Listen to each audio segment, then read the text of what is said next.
안녕하십니까. 뉴스데스크 강원입니다.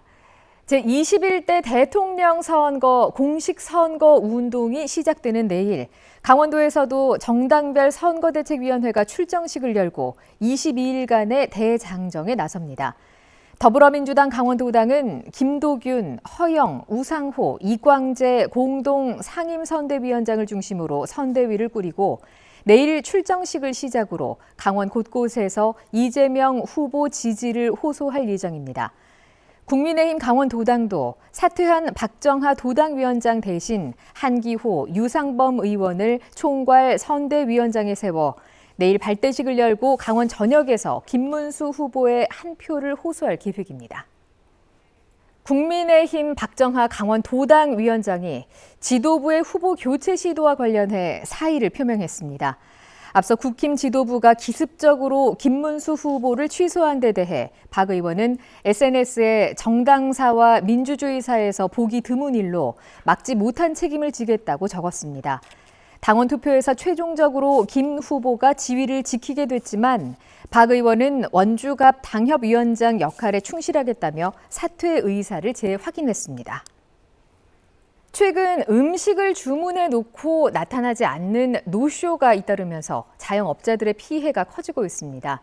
이런 가운데 군부대와 공공기관을 사칭한 사기 수법까지 성행하고 있어서 경찰이 집중 수사에 나섰습니다. 김준겸 기자가 취재했습니다.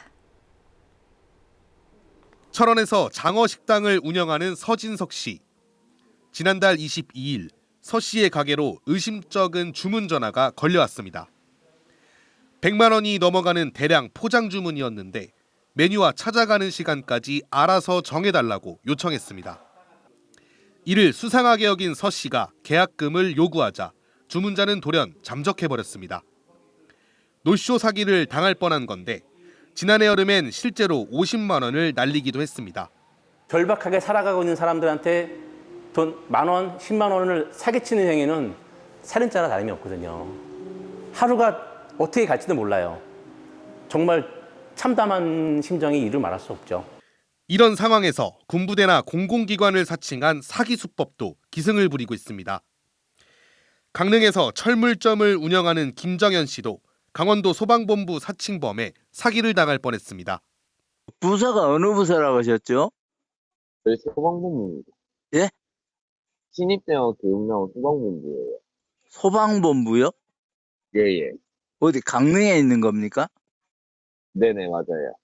대금 결제 없이 사다리 50만 원어치를 달라는 주문을 받고 도소방본부에 확인했더니 그런 주문은 하지 않았다는 답변을 받아 화를 면했습니다. 올해 3월 강원경찰청에 집계된 군부대 사칭 사기 피해액만 57억 원. 2달 만에 3배로 급증했습니다. 기본적으로 대구면 절대 없습니다. 군부대에서. 그리고 그래도 확인하고 싶으면 우리 국방 헬프콜이라는 데 있어요. 1303. 여기에 전화하시면 그런 군인분이 계시는지 그리고 그분이 직접 전화를 하셔서 계약까지 하셨는지 다 확인을 해줍니다. 공공기관을 사칭한 사기와 노쇼 행위로 인한 피해가 전국에서 잇따르면서 강원경찰청 형사기동대가 집중 수사를 벌이고 있습니다. 경기 불황 속에서 노쇼와 공공기관 사칭 사기 피해까지 더해지면서 자영업자들의 속이 타들어가고 있습니다. MBC 뉴스 김준겸입니다. 원주시의 법정 문화도시 사업이 2년 연속 미흡 판정을 받고 종료됐습니다. 관련한 대규모 보조금이 반납됐고 시민들이 자발적으로 추진하던 문화 사업도 중단됐는데요. 사업 기간은 끝났지만 시민들이 만들어온 문화도시 유산을 지켜가기 위한 사후 관리 조례가 마련됐습니다. 황구선 기자입니다. 대한민국 최초 법정 문화도시이자 문화우등생으로 자리매김했던 원주.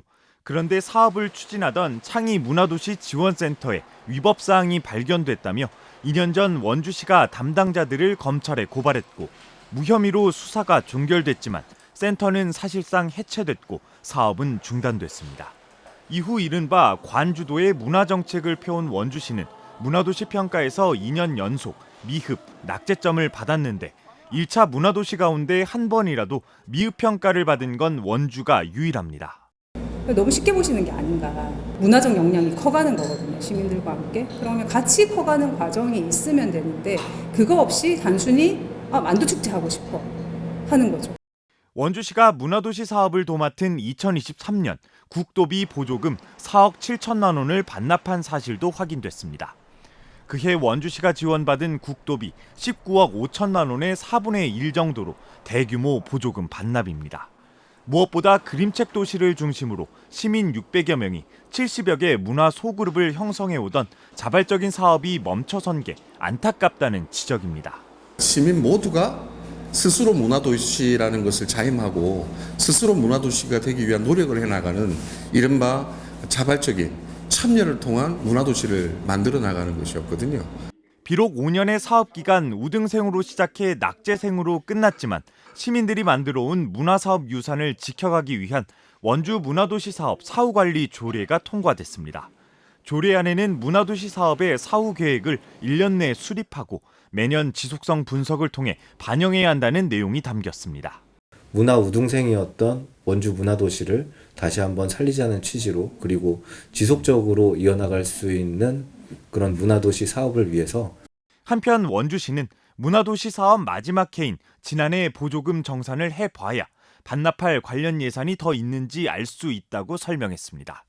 MBC 뉴스 황구선입니다. 뉴스데스크 강원을 마칩니다. 시청해주신 여러분 고맙습니다.